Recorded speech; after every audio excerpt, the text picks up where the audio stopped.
Well, sports figures, are you kidding me? A woman that rebounds and shows up half naked to games? Angel Reese is back in the spotlight, and this time, her latest outfit has stirred up a storm across the internet. The buzz doesn't stop there. Caitlin Clark has weighed in on the bold fashion choice that has everyone talking. Angel seems determined to stay in the headlines, pushing boundaries to keep all eyes on her. Just when you think things can't escalate any further, she surprises the world with yet another controversy. The question on everyone's mind is, how far will she go to maintain her relevance? Has been on for the last year. Can you kind of describe what it's meant to you, what it's been like for you, both the positives and the negatives? Yeah, we've seen everything this year. We have been through so much adversity, so I'm more than proud of this team. We don't have that much depth. We had some injuries, I took some time away from the team. So many things happened this year, and so many things hit us, and we never folded. And just being able to come out tonight and give our all for 40 minutes, we came up short, but we have to keep our heads high. Andrea Adelson with ESPN for Angel. We saw you fell into the cameras in the second quarter. Did you twist your ankle at all would be the first question. Did that affect you for the rest of the game, if it did affect you? Yeah, I did roll my ankle on one of the cameras. And I'm tough, so I tried to play through it, of course, and this is something that has been going on for a little while now, but I played through it, and I'm not going to make that an excuse for the rest of my play for the game. Following her most recent appearance, Angel Reese faced significant humiliation. It seems as though she can't avoid finding herself at the center of controversy. This time, she's caught up in the look at me now lifestyle, a trend defined by wearing barely their outfits and labeling it as fashion. The way she embraces it all feels almost comical, leaving many to question her approach and intentions. If it did affect you. Yeah, I did roll my ankle on one of the cameras. And I'm tough, so I tried to play through it, of course, and this is something that has been going on for a little while now, but I played through it, and I'm not going to make that an excuse for the rest of my play for the game. Go ahead.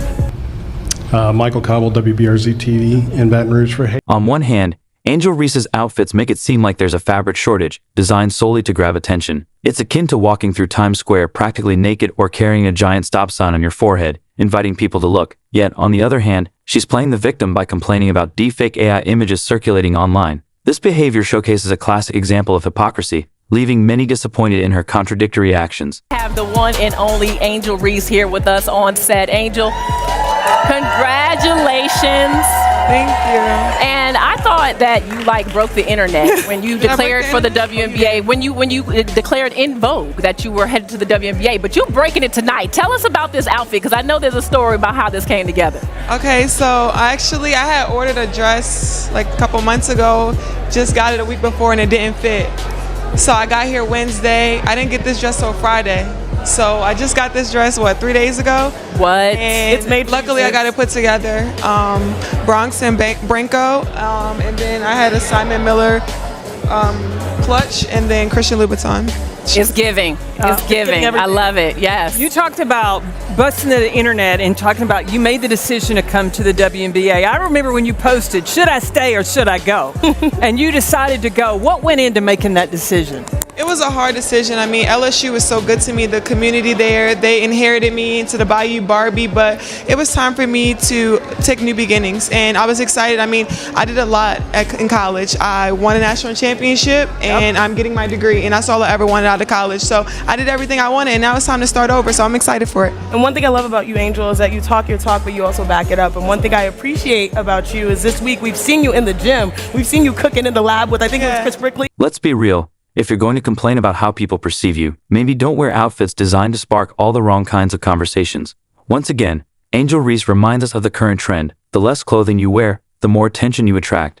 To put it bluntly, if attention is the goal, why bother wearing anything at all? So basically, long story short, I'm not going to post this video until after my last game at LSU, but sadly, I have decided that I am not coming back to LSU next year, and I am going to declare for the WNBA draft.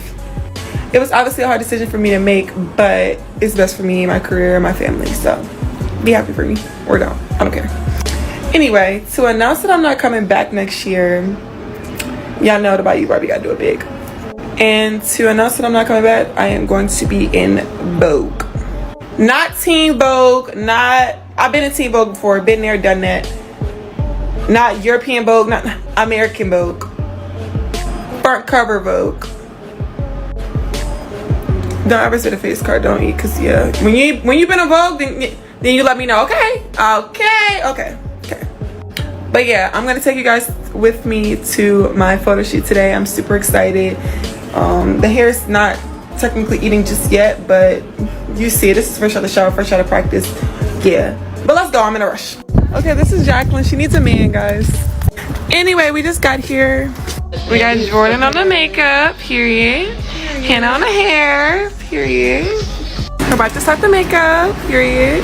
The annoying person. It seems like Angel Reese is fixated on wearing as little fabric as possible these days.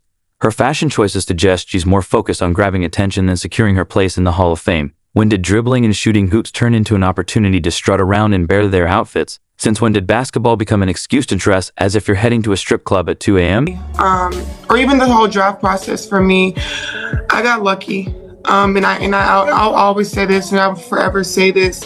Being able to have a coach, not just within her first year, you know, she played under Coach Mulkey, so similar experiences. So coming into this league, it became a breeze for me, just being able to have a coach that really believed in me and trusted in me. And just from the outside, I mean, obviously she had a lot of pressure on her because she is a first-year coach, and especially as a first-year coach as a Black woman, I know it wasn't. It's unclear what Angel Reese is trying to achieve with her latest choice of outfits that leave little to the imagination. These looks don't convey empowerment or make any bold fashion statements. So is it all just for attention, or is there something deeper going on with Angel Reese? While her posts featuring nearly naked outfits have ignited the internet, she seems to be chasing the very attention she often cries and complains about. Let's be real. If Angel Reese thinks she can step out in those outrageous outfits and not expect criticism, she's living in a fantasy world. That said, perhaps we shouldn't hold it against her too much. After all, her ignorance isn't limited to fashion. It extends to basketball as well. I mean, I have great teammates. I have a great support system. I got my hometown. I got my family that stands up for me. I don't really get to speak out on things just because I just try to ignore, and I just try to stand strong. Like, I've been through so much. I've seen so much. I've been attacked so many times. Death threats. I've been sexualized. I've been threatened. I've been so many things, and I've stood strong every single time. And I just try to stand strong for my teammates because I don't want them to see me down and like not be there for them. So I just want to always just know, like, I'm still a human. Like, all this has happened since I won the national championship, and I said the other day I haven't had peace since then, and it sucks. But I still wouldn't change. I wouldn't change anything, and I would still sit here and say, like. The irony is that Angel Reese complains about people focusing on her outfits and sexualizing her instead of her free throws. Yet it's clear she wants us to talk about her clothes. Otherwise, why would she show up in half-naked outfits? If you're deliberately provoking a reaction, why cry when people respond exactly how you intended? Don't understand. Athletes do understand that about each other more than it was some sort of huge negativity. Oh my gosh, I mean, I love Caitlin. We've been competing since we were in AAU. I mean, AAU days, we've always competed. I remember she was at Iowa Tech, and we used to play each other in AAU, and it was always fun and always competitive. One day, hopefully, me and her can be teammates because, I mean, she is a great player and a great shooter and a great person and a great teammate, and understanding that the world is going to have to, they always put a good girl and a bad girl, and just understanding that that's just what it is. And it's just going to be what it is, and I'll take that I'm going to be the bad guy, but I know I've grown women's basketball, and I know I'm being positive, and I know that I've inspired people, so people can think what they think. I know me and Caitlin, we've been cool. We've never had any issues, so just knowing that I've grown women's basketball, and she has too, and just help do that is all that matters. I was going to say, it sort of depends on the fans. Who's the yeah, it depends. Yeah, it just depends. I mean, LSU loves me, but they might not like her, but, you know. Exactly. Yeah. You talk about that a lot, the growth of the game. Obviously, today is announced. There's another expansion team. We're expecting it to go back to 14. Maybe we get to 16 soon. You guys had the highest rated. Let's shift our attention from Angel Reese for a moment and talk about Caitlin Clark. Both players just wrapped up their rookie seasons, but the contrast between them couldn't be clearer. Caitlin Clark lets her basketball skills do all the talking. There are no outrageous pregame outfits or attention-grabbing fashion choices that make you wonder if it was laundry day and she was down to her last option. Time to get things back to the podium. Here is the commissioner, Kathy Engelberg. With the first pick in the 2024 WNBA draft, the Indiana Fever select Caitlin Clark, University of Iowa.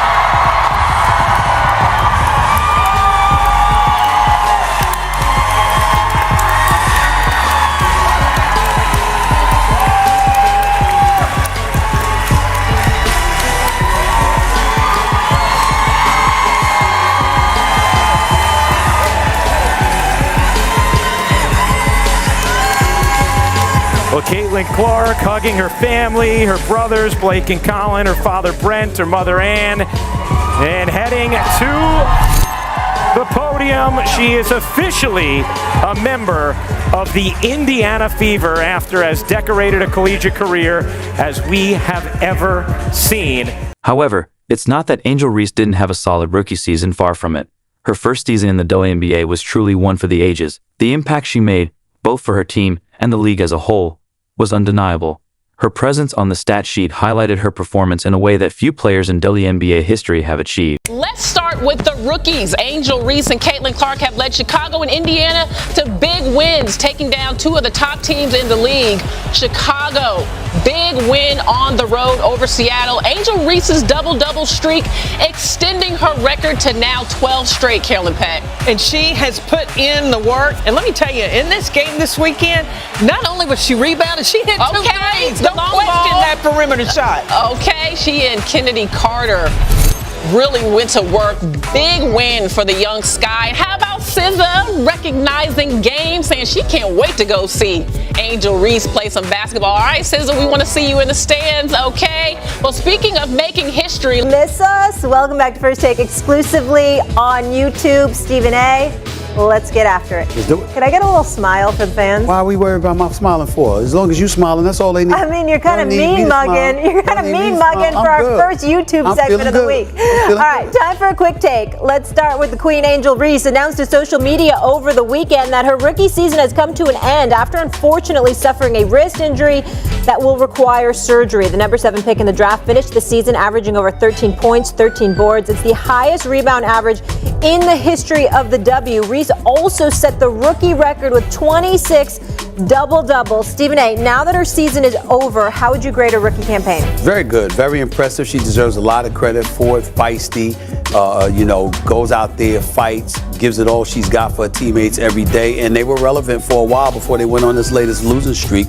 But 26 double-doubles on the season, averaging a double-double, only the 5th rookie in WNBA history to pull that off. You can't say enough. The only thing you can say about her as a rookie is that she wasn't Caitlin Clark.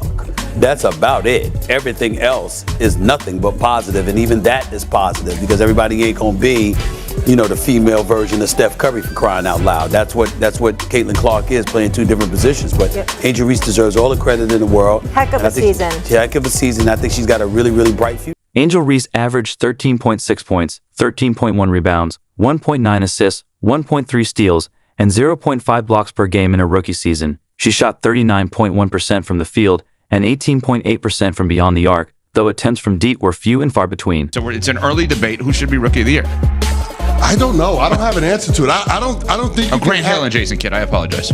Grant Hill and Jason Kidd? Co-Rookie of the Year. I said Glenn Robinson. My bad. I don't know that you can call a race right now because it's neck and neck. It's so tight. Now, I know Caitlin Clark is the overwhelming favorite, and she's more of a household name.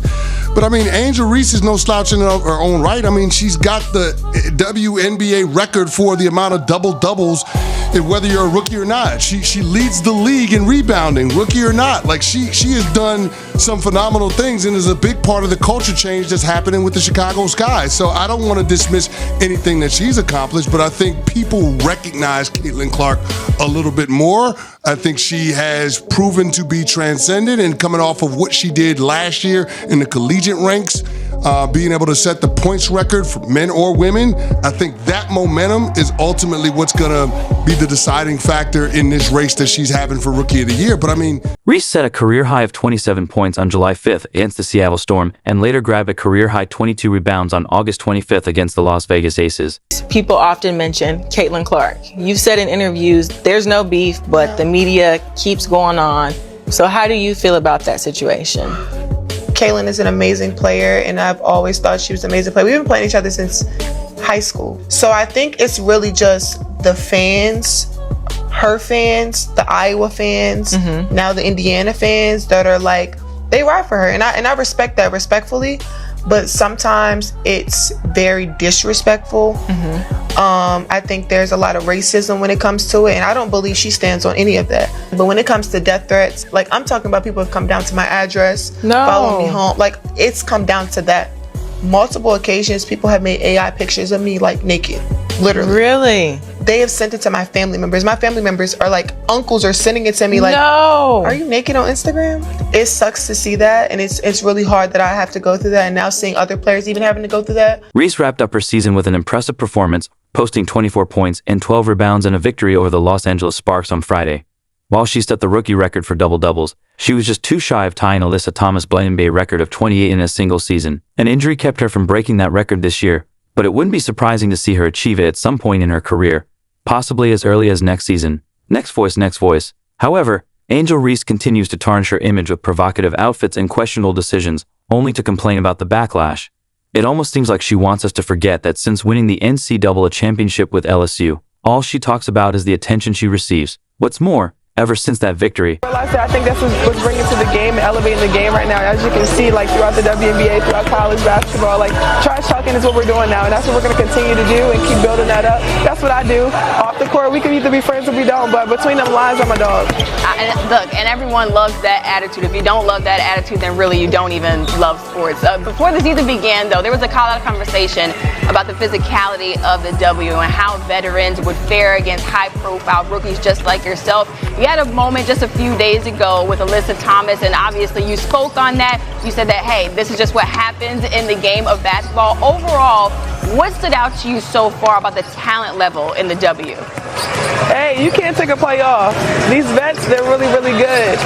Everybody's really good in this league, and just realizing that, like, you have to make sure you're there, make sure you're super competitive every single night, because anybody can beat you on any given night. So I've had a lot of wake-up calls, obviously, but my teammates and my vets have done a great job making sure that I've been confident and in the right place for everything. All right, well, I can't let you go without asking about your pregame fits. I've been looking at the Instagram. Some days it's given, 99s and 2000s. You got the goatee and everything. How would you describe your pregame style? It depends on the kind of day when I'm kind of getting a little bit of edgy, a little bit of streetwear.